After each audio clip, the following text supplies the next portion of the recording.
The Secrets of Star Wars is brought to you by the Star Quest Production Network and is made possible by our many generous patrons. If you'd like to support the podcast, please visit sqpn.com/give. Hello there. Obi-Wan Kenobi here, also known as James Arnold Taylor, the voice of Obi-Wan, Jedi Master Plo Koon, and many other characters in the world of Star Wars. You're listening to... Shh, don't tell.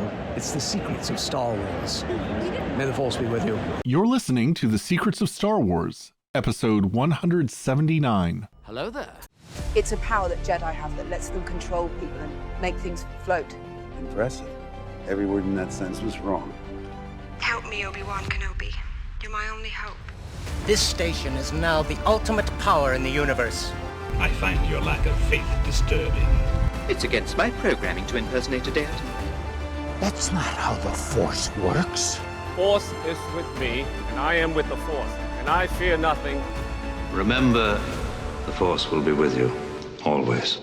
Hi, I'm Robert King, and you're listening to The Secrets of Star Wars, where we look at the deeper themes and meanings found in the stories and characters in that galaxy far, far away. We're starting an occasional series on the spirituality of the Force, because, well, we're interested in the Force, and we're interested in spirituality.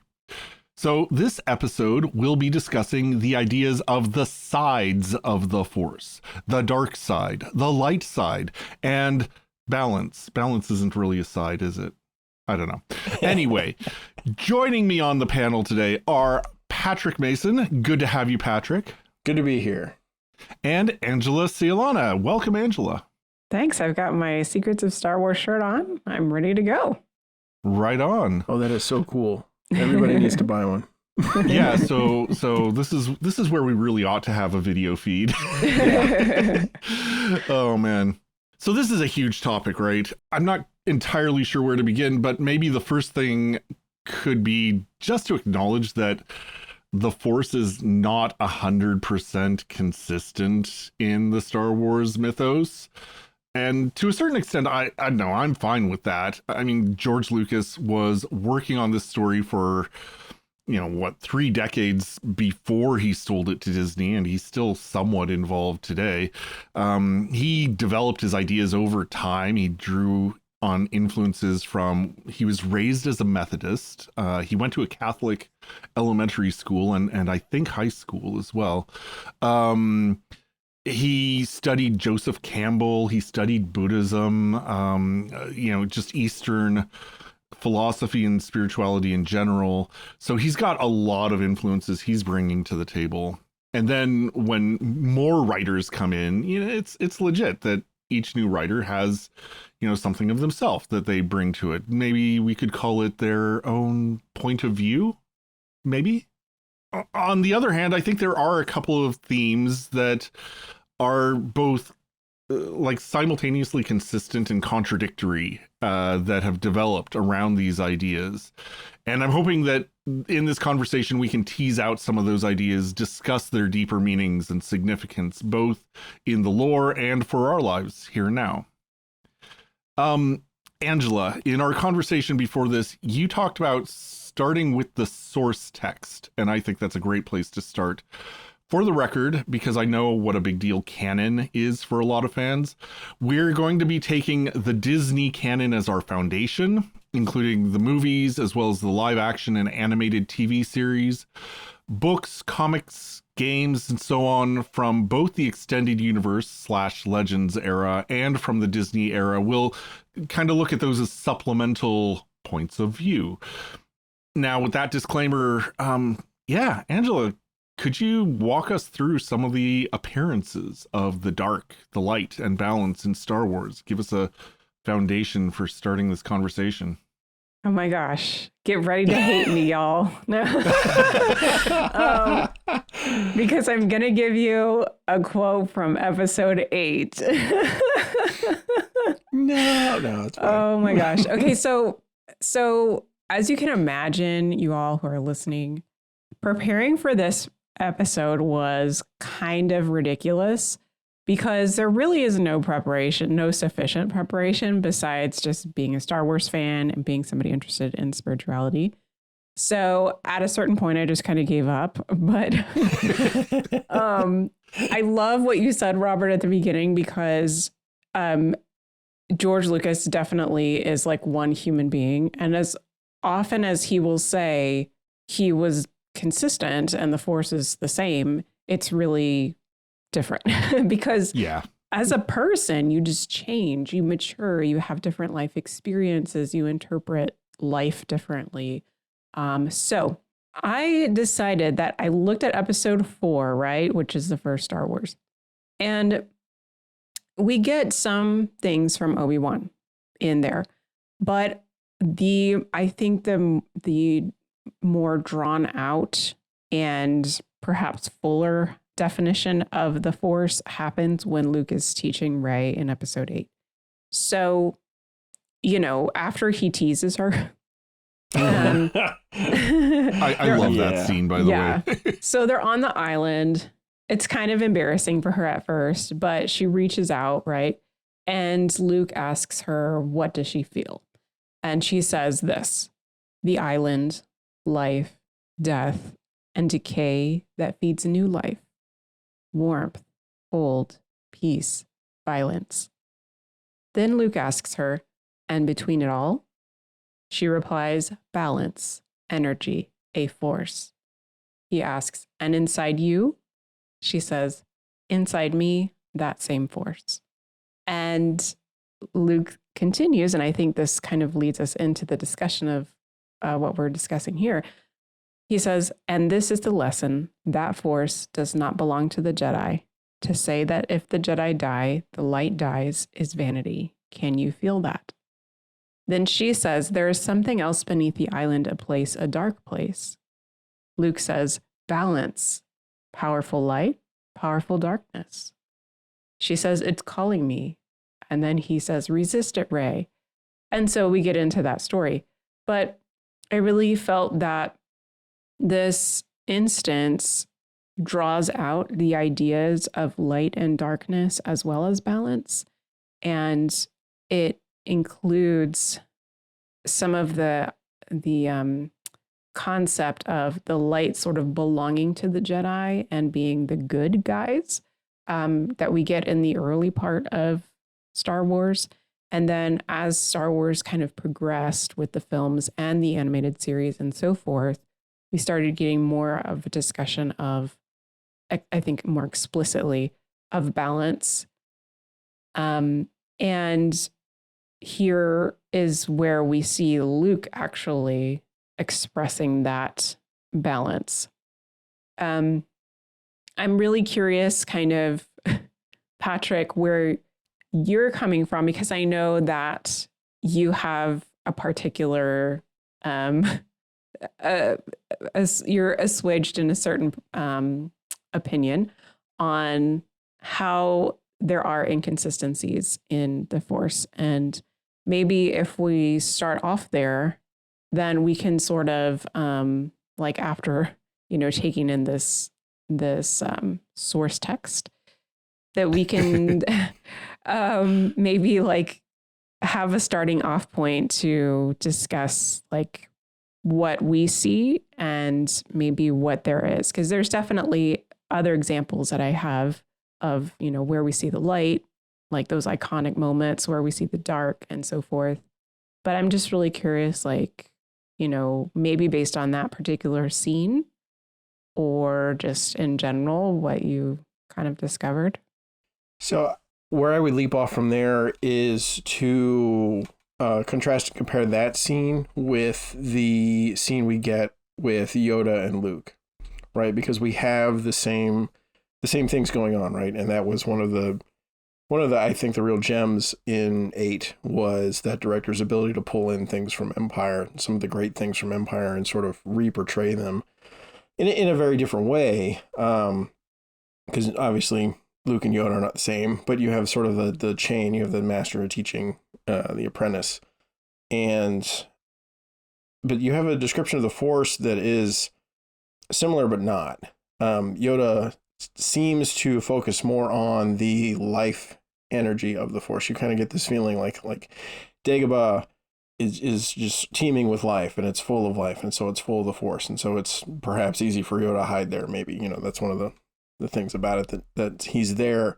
But it's also a swamp, so it's full of like decay and death, and you kind of get this feeling, especially when Yoda brings him to the dark place and says, like, you've got to go in there, that like there is this balance at play within nature that is sort of offhandedly referred to as like light and dark, that there is like the force that binds and surrounds and brings things together, that there is an opposite of that, the pulling apart, the you know, undoing, the death, the decay that is sort of the dark, right? And then what we get with Luke and Rey's experience in the dark place, because we see Rey dive into it, and that's one of Luke's criticisms later. It's like, I've never seen somebody go there so fast. Interestingly enough, both of them are sort of, you know, Luke doesn't realize it, but he's searching for his father, and Rey is very pointedly searching for her parents. And what they end up getting is sort of very obviously in both cases is a mirror reflection, right? And it's sort of amped up to 1,000 degrees in episode 8 in one way, with the actual use of mirrors and the fogging and the sort of, you know, replaying of the self over time, and then in the fight with Vader, confrontation that Luke has that results in him seeing himself in Vader and confronting himself. And I find it interesting that, like, what I don't get from either of those situations is sort of this evilness, right, about the dark side, right? What I get is there's sort of an inward lookingness to it. There is an introspection. There's sort of almost a forced introspection, like the dark side is actually there to make you look inward, whereas the light side is there to make you look outward. But then what we get from, you know, generalized speak about the light and the dark side seems to be much more of a morality play, right? Like the light side is the good and the decent and the moral and the helping people. And then the dark side is the, you know, the evil and the hurting people and the destruction. And I always find it funny that, like, one of the champions of the light side, Obi-Wan Kenobi, has a tendency to walk into bars and cut people's arms off. But and so in my mind, it feels like a contradiction, like a rolling contradiction. Like, if I was to try and put myself in, say, Rey's shoes or even Luke's, I think Luke's got it even worse. He's in this position where he's like, okay, so, you know, dark, bad, light, good. And that's just how it is. And that seems to be how episodes 1 through, or sorry, relatively 1 through 6 do it. But then you have this sort of like shift, right, that occurs with the Disney acquisition of like what the portrayal of light and dark does. And that's not entirely true, because there's a lot of stuff that happens in the Clone Wars and some of the animated stuff. You know, and I think the other example I would bring into it would be Anakin's conversation with Yoda. I want to say it's episode 3. Yeah, I think it's episode 3, where he kind of, like, it's the one time you see he goes to someone other than Palpatine for advice. It's just like, finally. And he talks to Yoda about this issue he's having. And Yoda sort of gives him the, you know, kind of man on the mountain wise, you know, sage advice that, you know, no 20-year-old is ever going to pay attention to. And so it just feels like, I actually feel like that plays more along with what we get from episode 8 than what we get from episode 5, as far as like the portrayal of, you know, light and dark side. And then this whole concept of balance doesn't even seem to exist for the most part until you start seeing like the Jedi Order at its height, or, you know, later on with Luke. So that's my problem. I see this like this very real shift, and in a way, like, it makes sense, like maybe from the author's perspective that it happened, but in world, I struggle with it, because I, you know, and part of it's like in the first 4 or first 3 movies we get, the light side characters and the dark side characters are, I mean, they're a little bit straw men, right? like Darth Vader is like evil, and the Emperor is evil, and Luke and Yoda and Obi-Wan are good, and they don't really get super fleshed out as characters until the until you get the prequels and the Clone Wars and that stuff. So that's kind of, that's my problem in general, is how do I reconcile those two viewpoints? I think that's a fair critique, and I think the language that I use in my internal headcanon, I guess, to describe that is there's kind of a moral approach to the light side and the dark side, and then there's this kind of methodological approach to the light and the dark, and that's where balance really comes in. When you're looking at things morally, even in the example you were bringing up, Angela, with Luke talking to Rey, and it's about, this balance between all things, between life and death, light and darkness, and there's a dark place that she wants to explore, and you would think that he would then say, be careful, but integrate that, explore that, bring that in. But instead he says, resist it. Mm-hmm. And it's like trying to have it both ways in some sense. It's like, okay, there's light, dark, and balance, or there's, pursue the light and resist the dark. Right. I don't know. It's fascinating how that's used in different scenes, different authors, different parts of the whole Star Wars saga. Yeah, like I'm not a scholar by any means in moral theology of world religions, but I would guess that what you're describing comes from the fact that Star Wars was written from a Western perspective, integrating Eastern ideology. And I think that perhaps the moral side of things is more so influenced by Lucas's Western perspective, and the whole, the way of nature and the life force essence type of, light and dark and balance. That's more so the Eastern interest that he had that influenced him. And I think it's interesting that he tried to integrate those, but I don't think it entirely necessarily worked. Kind of, as Patrick was describing, there is this idea that we generally get, right, that is enough to get us through a movie to where we kind of feel like, okay, yeah, that made general sense. But if you really sit down and parse it out like we're doing right now, it just doesn't work to have light, dark balance and have there be direct lines that you can draw from one side of the force to the other, and good and evil and so forth. So I just want to kind of put that out there, because I think, as I said to you all before we started recording, this is going to be more of like an exploration rather than a sort of, this is the way it is, like some sort of college, university course, So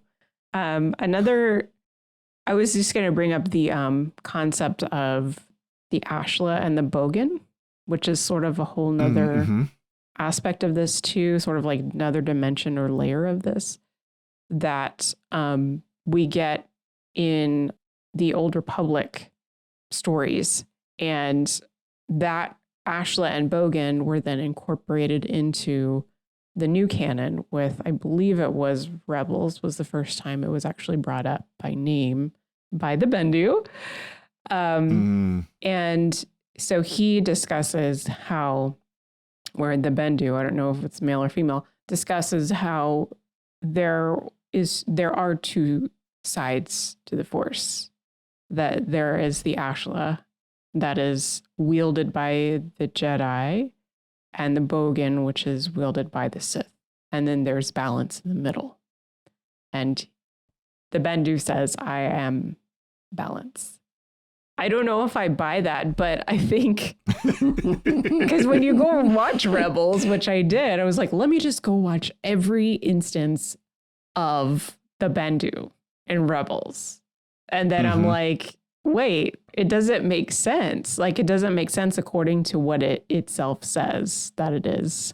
Because it essentially, what I'm getting at here is that I concluded that if we want to talk about light versus dark, then we probably should know what the balance is.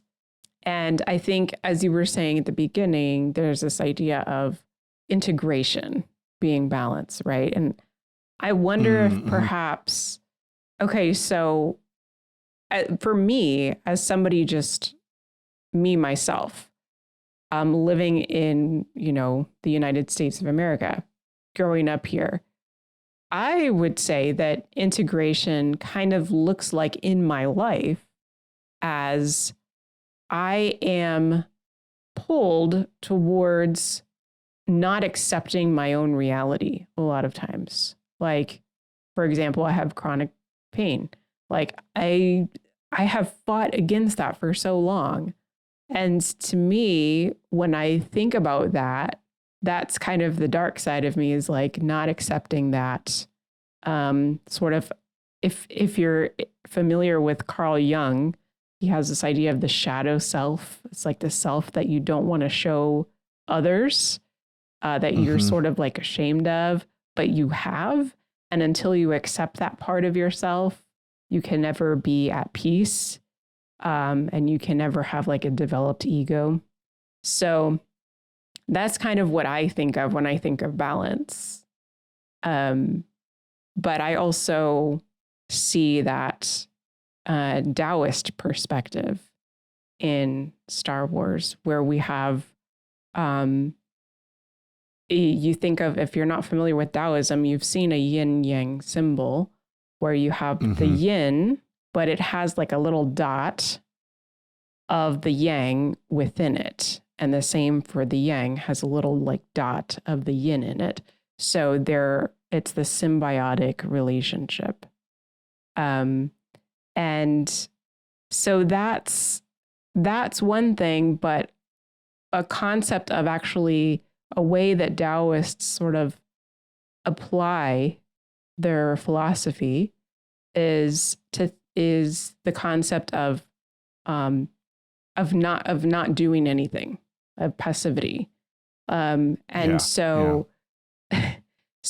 I personally think of that as like a neutrality, right? Like not necessarily a balance, but of I'm just not going to do anything, right? Like that's a different choice in like moral life than integration, right? Like integration, I think of more as an active thing.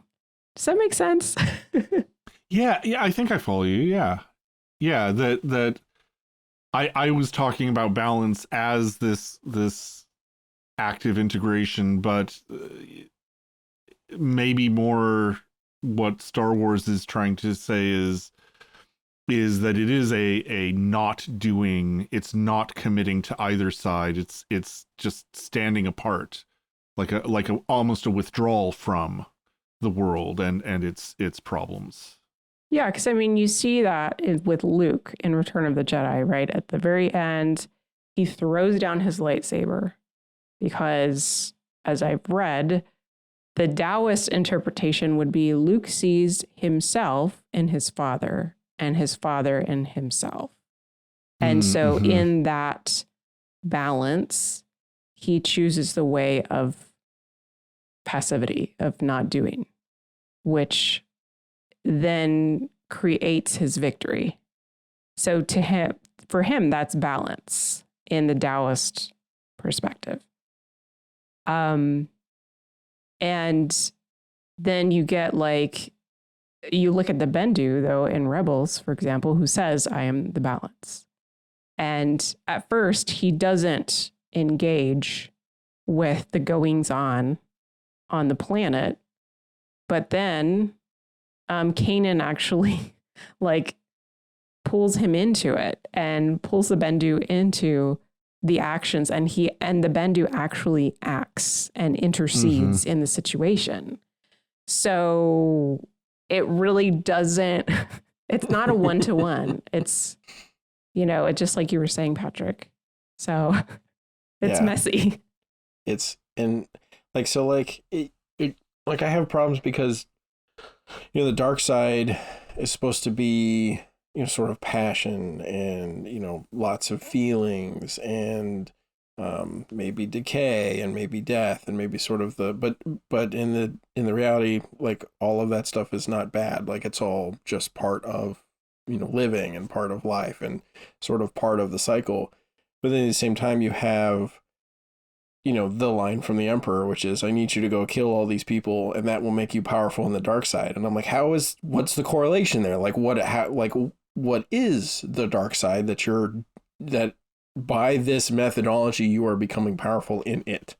Like, or is it just a trick? Like, is he just tricking you into self-shame? Like, is this, but you get this feeling like there is a real difference between drawing upon the light side of the Force and drawing upon the dark side of the Force, and the powers that gives you or lets you lay claim to, or that build up in you. And I could be wrong, but I don't remember ever seeing any like dark side Force ghosts, and I'm not seeing a lot of light side people throw lightning. Like, it just seems like there are like these real, I don't necessarily concrete, but they very like real in universe differences between light and dark. And so if that's the case, then why is balance a good thing? Like, why would I ever want to be balanced? Like, would I want to be drawing from both of these sides on a regular basis? Am I like,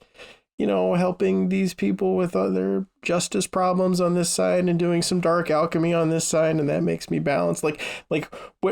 Where exactly does the balance like come from? And I think that's like, it's just interesting because the Jedis are always talking about like if you're a balanced self, then you can draw upon the Force. And it almost seems like from the Jedi's perspective, the Force is sort of neutral. And it's more the way in which you draw upon it is, the effect you get out of it. And then, from the Sith's perspective, the Force is a tool. Like, it's sort of their Sithness, their dogma, their, commitment to power, basically. And the Force is, again, sort of just this neutral tool. But then, like, you do end up with very solid different uses of it. And so if it's a neutral tool, but then you also see the neutral toolness of it. Like, you see them using the same sort of like force jump and force, prescient fighting and the visions of the future and all of that seems to be common amongst them. And so, like, I have a hard time trying to figure out like how solid are these differences? Why do they exist in practice? And then, like, what does it actually mean to be balanced? Like, is a balanced individual somebody who just doesn't intervene even though they could? And then, but from a morality standpoint, that's not always or not often a good thing. Like, it's like a lot of the times you're called to intervene or to get in there. So that's my struggle, I think, is the messiness and my desire for a concrete answer.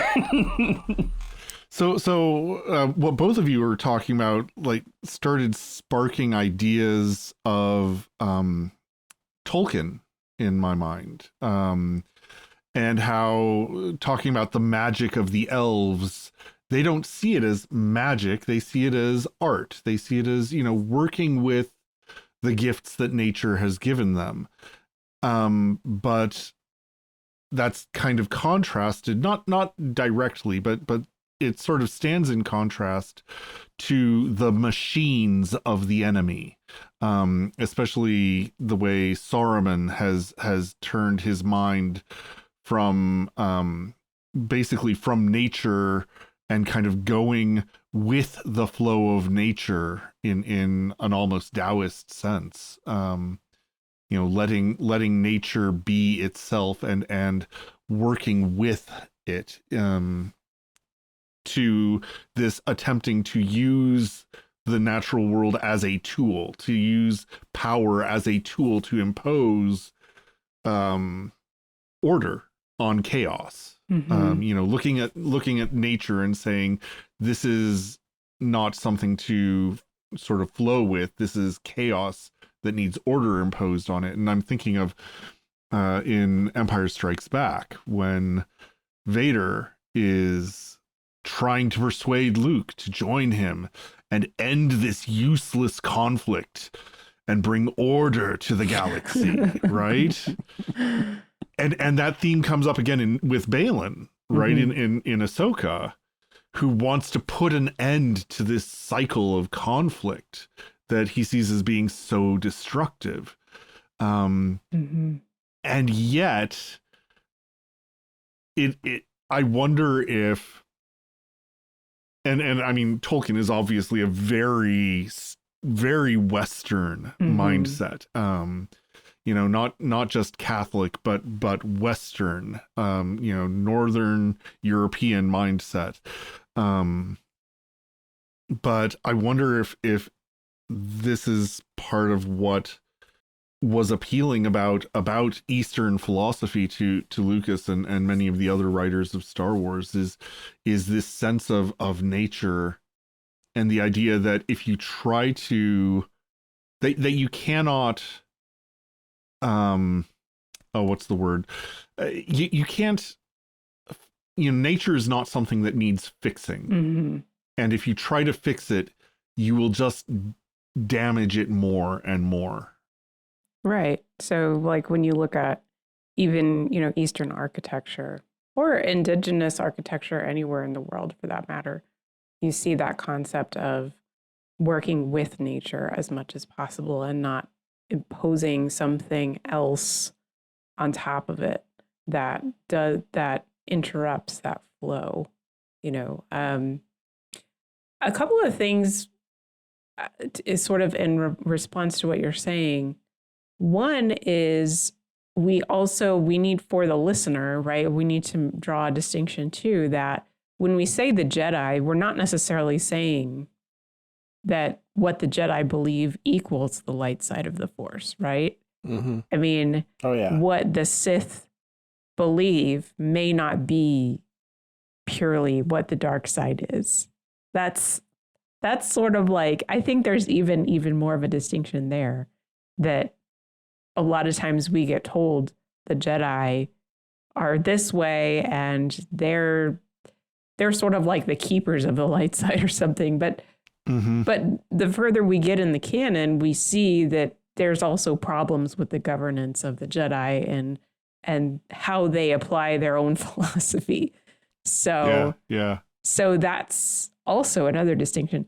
But two, we just had the show about the Mortis gods, and there was discussion there about the Father, the Daughter, and the Son.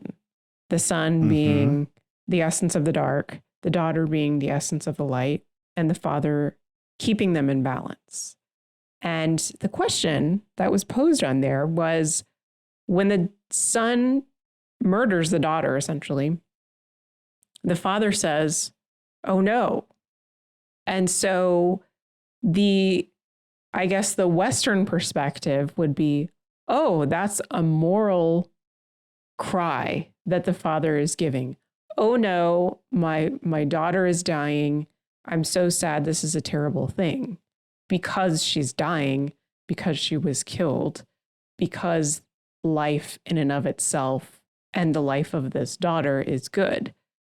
But you could argue that the Father says, oh no, what have I done? She's dying, because now there is no balance.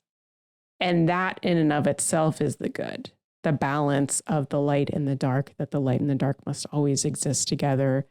And therefore that was what was upsetting to him. Not necessarily, I mean, I don't remember whether there is a discussion of love between that messed up family. So I don't know. Yeah, if the that word even love gets is not involved. one that jumps out in my memory of those episodes. But do you see what I'm saying? Like, just the idea of the balance is what is the good, not necessarily, I guess, maybe more of our Western perspective of, oh no, someone died and a person's life is good, therefore that's really terrible. I think there's definitely a desire for that kind of approach. Like I'm looking at the Wikipedia page on this is their entry on the light side of the Force, but they have a section on balance of the Force, and they say balance in the Force, harmony between all life, was achieved and maintained through understanding and accepting the dark side of the Force that exists within oneself while serving the light side of the Force. Practitioners of this method, namely Jedi, devoted themselves to the will of the Force. Oh my gosh, total bunk. Total bunk. Yeah, I feel like that's like somebody retconning. Like, yeah. I love the Jedi too much to let them be like, because they gotta be the good guys. I'm telling you, like after the was it Stories from the Jedi, the second Dooku episode, I wanted a shirt that said "I agree with Dooku."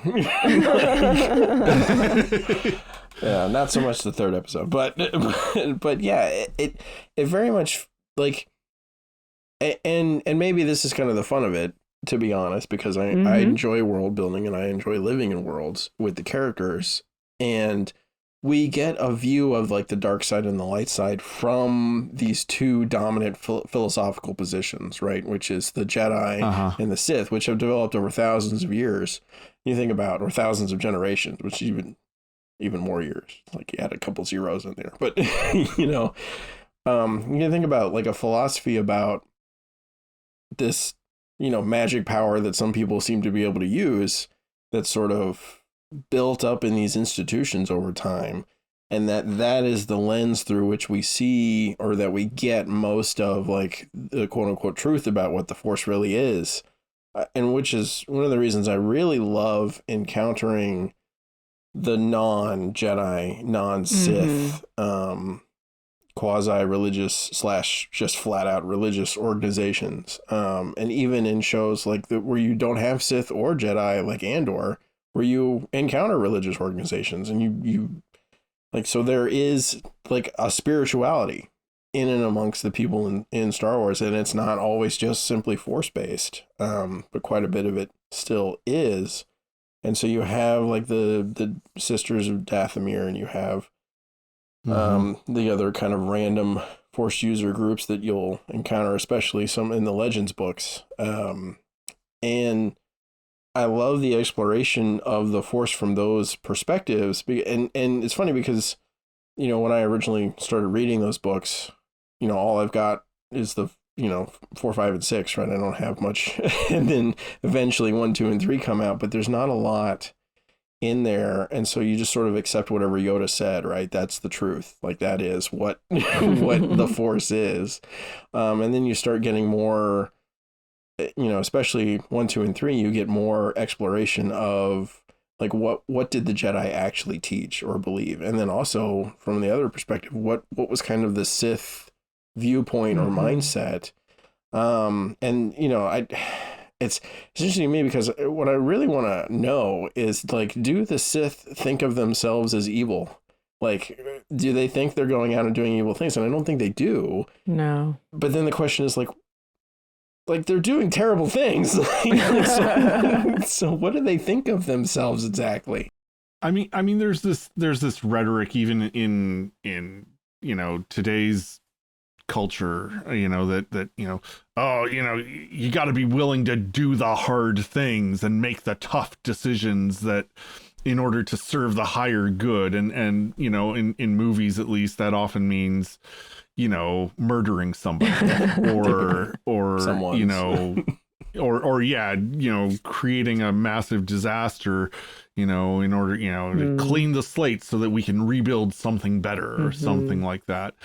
And it's presented as, you know, kind of shallowly so that the audience can recognize this is bad, but it's presented as something good. I'm thinking of the whole Avengers Infinity War when that came out, and a lot of people were saying, Thanos is pretty convincing. Oh yeah. Yeah. Well, I mean, I just heard somebody say that the other day, like a couple days ago.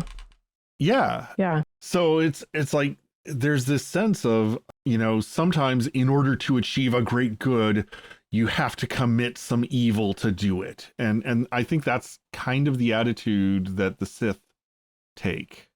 So maybe we can, I have the Jedi and the Sith code right in front of me. So if we, if we read those, and maybe we'll get some insight into their minds here. So, okay, I'll start with the Sith code because that's what we're talking about. It's the more fun Sith anyways. Code. Yes. Peace is a lie. There is only passion. Through passion, I gain strength. Through strength, I gain power. Through power, I gain victory. Through victory, my chains are broken. The Force shall free me.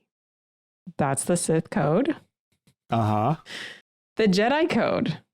Now, here's where I called bunk on that thing you were reading from Wikipedia, okay? Are you saying that Wikipedia is not the most reliable source in the galaxy? You didn't hear it from me, folks. Okay, Jedi code. There is no emotion. There is peace. There is no ignorance. There is knowledge. There is no passion. There is serenity. There is no chaos. There is harmony. There is no death. There is the Force. So the idea that someone could integrate the dark parts of themselves to serve the light side doesn't make sense if you don't even allow yourself to process emotion, right? I mean, that's what was in Wikipedia was more of the Jungian perspective that I was describing, right? The like psycho babble type of stuff, right? And the Jedi code is more of like, I guess would be more of a Buddhist influence. Again, not a scholar in world religions, but that's my understanding more so, is that the idea is this to achieve like not allowing things to even, they sort of like bounce off of you, right? Like that complete detachment. Yes.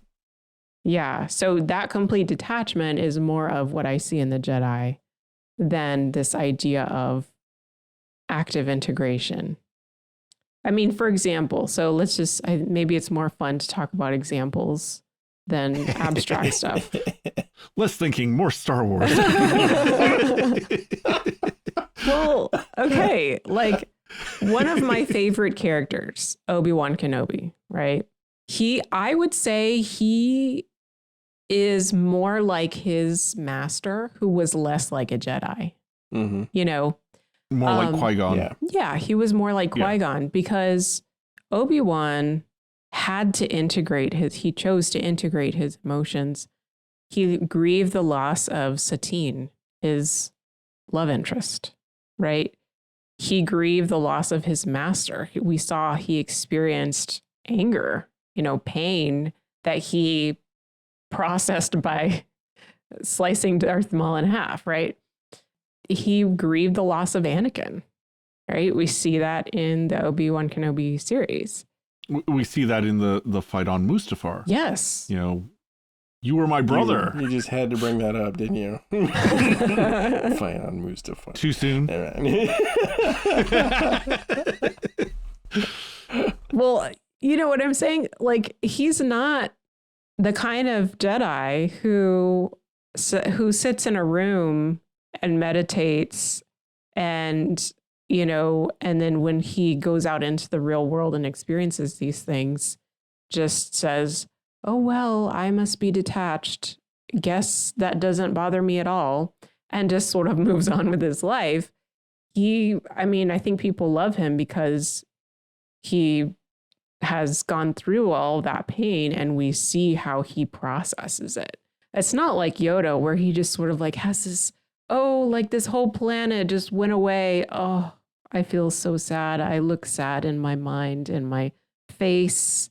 And now I'm okay again. You know, sort of like that's how I interpret Yoda anyway.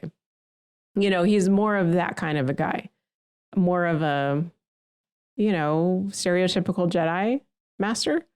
And perhaps he only was able to become a Force ghost because of those last episodes that we got with Yoda in the Clone Wars. That was the Clone Wars, right? Where he meets these like figures that sort of teach him the ways of the Force that he still hasn't learned all these years. And he experiences more of the light and the dark in himself, right? Yeah, those episodes, I think they were literally the last episodes of the Clone Wars. That, yeah, he very much went through a literal Jungian confrontation with his shadow self, and yeah, I thought those were really startling episodes, and yeah, they really complicate that. Yeah, you never see the Jedi actually living according to the Jedi code. Like it's impossible. Like you cannot have a monolithic organization that does peacekeeping efforts in a galaxy have that code and function. Like it doesn't work. Like if I see an injustice happen, I'm going to let it roll off my back. That's not what the Jedi do. Like they go in and intervene. It's almost like you would need a droid army or something instead. Maybe clones? I don't know. Yeah, maybe. That might work. Something.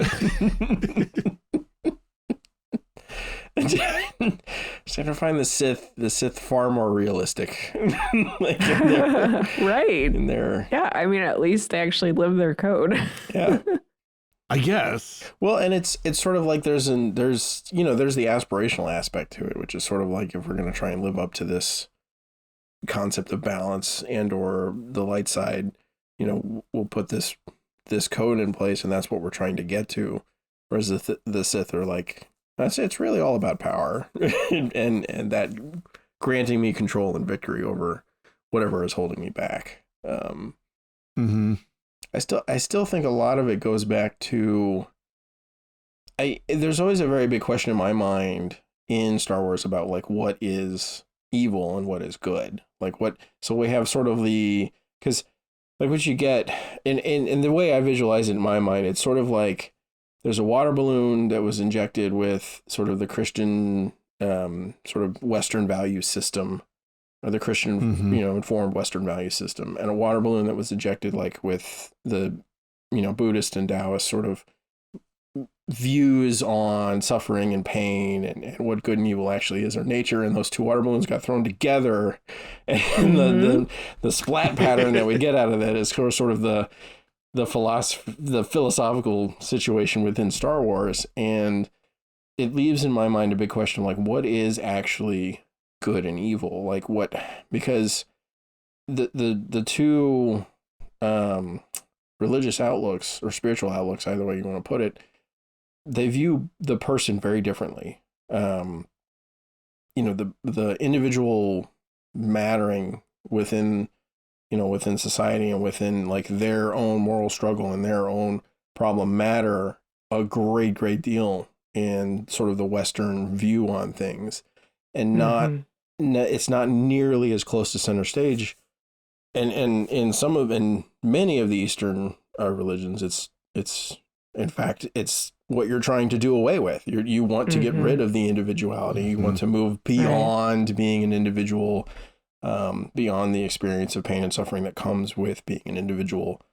And I find because of that, like the philosophical view of like the Jedi or the Sith or the random individual in Star Wars, like what is their moral belief system? Like what is bad?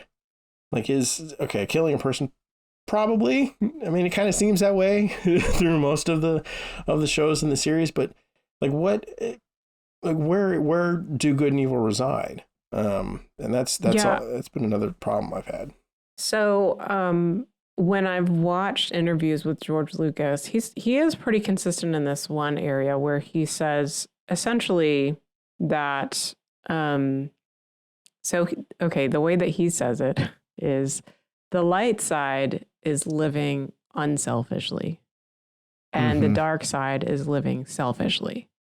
He's pretty of all the things that he says about the light side, the dark side, the Jedi, the Sith, whatever, that is the most consistent ethic that he has portrayed across the years and the interviews and everything.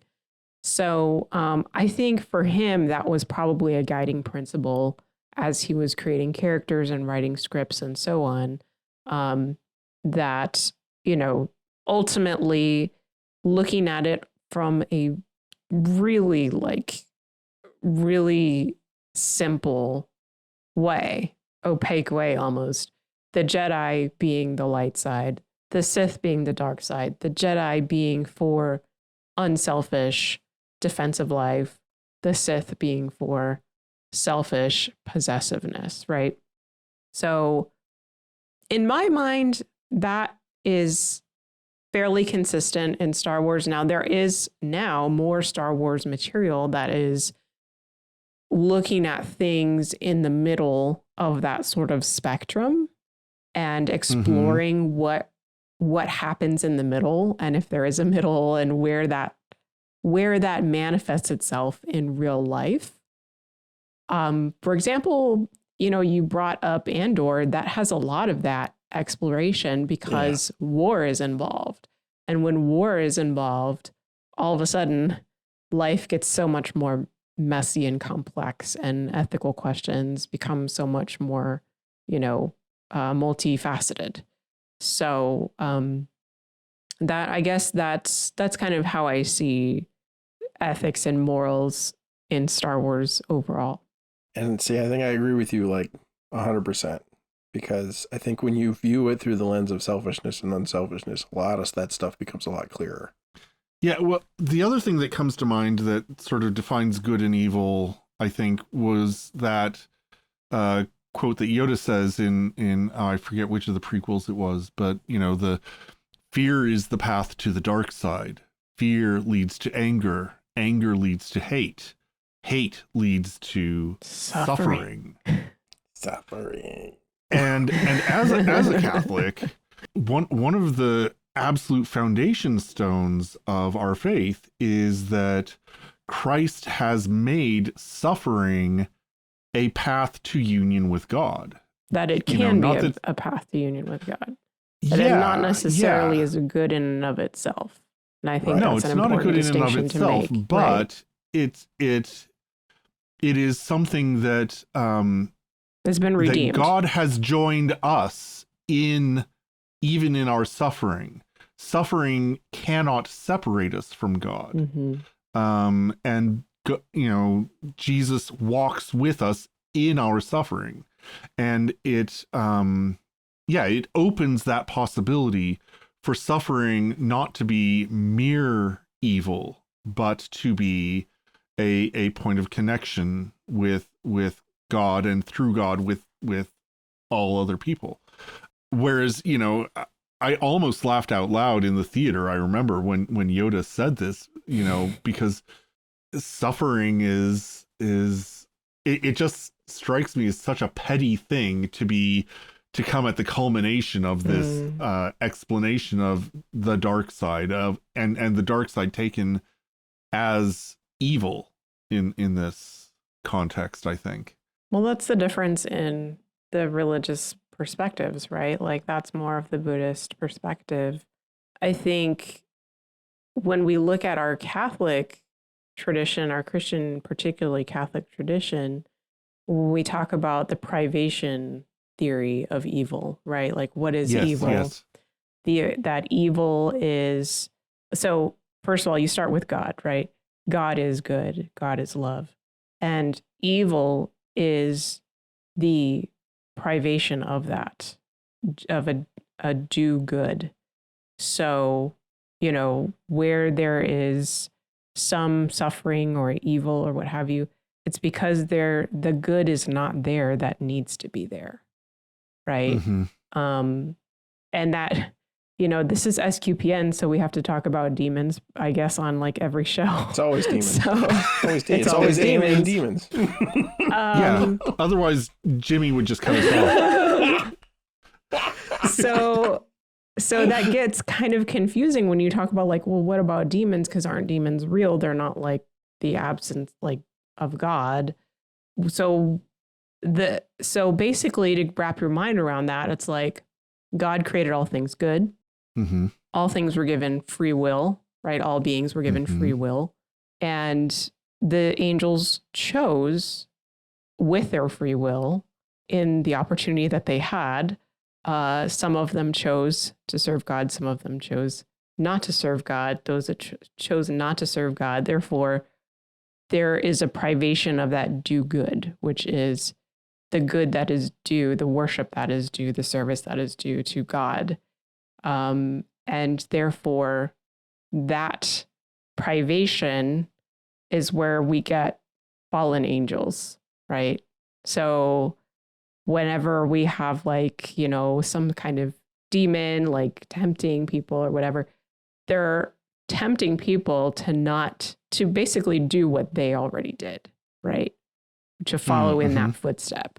So when we look at the Catholic view of things and we see that idea of the privation of a good, that's where we can't really draw those lines with Star Wars. You're right. Those similarities are sometimes there and sometimes not there in Star Wars with our Catholic faith and looking at the light side, the dark side, the good, the evil, as you were, mentioning with suffering as being one example.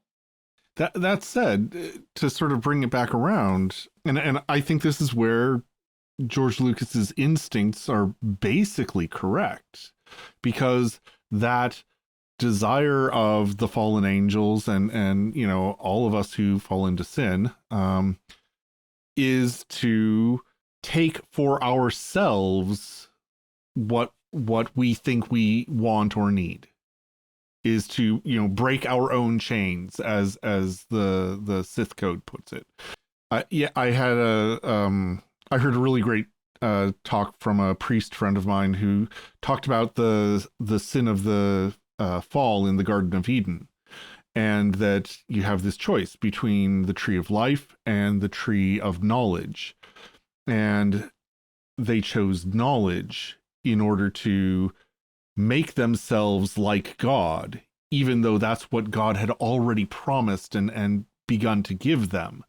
But they wanted to take it for themselves, kind of like Saruman and Sauron, and wanted to create a way of imposing their own control over nature, so that they, I myself, can have control, instead of that turning outside of myself towards others and ultimately towards God, maybe especially towards God, and trusting that God will bring about what I need. Seek first the kingdom of God, and all these other things will be granted unto you. But you have to sort of let go of what, I need to let go of what I think I need, and trust that God will take care of that in order to actually receive what I need. Right, because ultimately, love is unselfishness, right? Love is self-gift, right? Yeah. And so from our Catholic perspective, God is love. God is light, as St. John says in his letter and in his gospel. So that part checks out. I love that. We like the light. I love that because that is so human centric. Because we're, and I can't remember which Jimmy Akin Mysterious World episode I got this from, but I'm stealing. But because we're optically that's how we interact with the world. The vast majority of humans is through sight, like, and because we need light in order to display the colors, which is one of our huge advantages over everything else that uses sight. Like light is like good, like it's just synonymous, like period. Like there's nobody's going to talk bad about light except vampires, right? And they're not human. So yeah.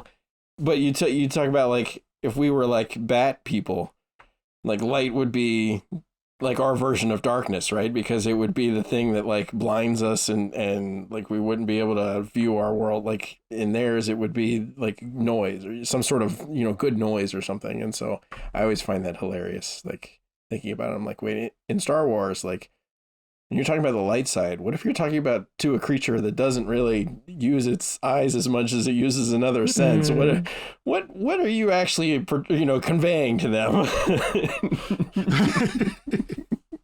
Sorry, I know it's a tangent, but it's one of the I love it. It gives me a little chuckle. I mean, I think the language would have to be something different. The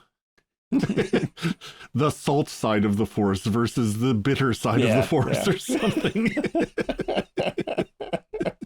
Are we gonna talk about like the will of the Force? Is there one of these about that, about fate and all that? I think we are planning like a whole episode on like the will of the Force, which is something that definitely touches on light and dark and morality.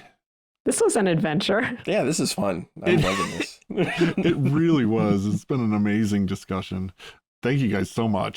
To you listeners, we would love to hear your thoughts about the Force and the light and the dark, your sense of balance. I always fall off the balance beam myself. I'm very unbalanced. But yeah. We'd love to hear from you. Drop us a line by email at starwars@sqpn.com or on Facebook at StarQuest Media. We've got a really active discussion on our Discord server. You can get access to that through our website, sqpn.com/discord.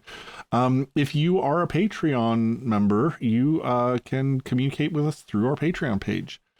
And speaking of Patreon, we want to thank our patrons who make it possible for us to create Secrets of Star Wars and all our other shows here at StarQuest Media. This episode, we'd especially like to thank Michael P., Glenn D., Daniel C., Donald M., and Julie D. for their generous support. If you'd like to join them in keeping our work going, visit sqpn.com/give. It also helps us when you subscribe to us on your favorite podcast platform. It helps other people find our show and builds our listener base. And especially if you leave a review. We're on Apple Podcasts, TuneIn, Spotify, iHeartRadio, lots of others. We even have an SQPN YouTube channel. Woohoo. Woohoo indeed. Woohoo. Oh, man. I think that's all for now. So till next time, Angela, thanks for being on the show. Oh, my pleasure. And just to tickle everyone else's theological imaginations, want to recommend Catechism of the Catholic Church, paragraph number 310 after listening to this episode, and then email us your thoughts. Catechism 310. Yes. Right on. Thanks, Angela. Patrick. It's a weird way of saying goodbye. I'm sorry. Goodbye. Here's your homework. Patrick, do you have homework? I don't. I'm like rapidly trying to come up with something. I'm like, my brain's like, I got nothing, man. I don't know. Well, thank you for being on. It's been great to have you on the show. Oh, it was wonderful to be here. This was great. So yeah, thank you both for joining me in sharing the secrets of Star Wars. Once again, I've been Robert King. And listeners, thank you for listening to the Secrets of Star Wars on StarQuest. Here's another show on the StarQuest network you're sure to enjoy. The Secrets of Technology. Find it wherever fine podcasts are found or at sqpn.com/technology.